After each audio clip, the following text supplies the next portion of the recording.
إن الذين قالوا ربنا الله ثم استقاموا تتنزل عليهم الملائكة ألا تخافوا ولا تحزنوا وأبشروا بالجنة التي كنتم توعدون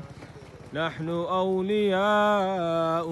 في الحياة الدنيا وفي الآخرة ولكم فيها ما تشتهي أنفسكم ولكم فيها ما تدعون نزلا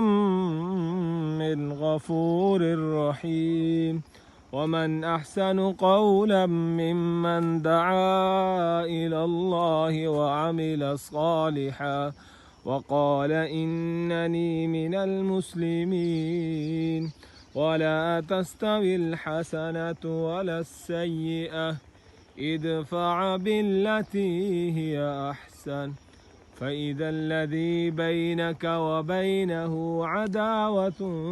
كأنه ولي حميم وما يلقاها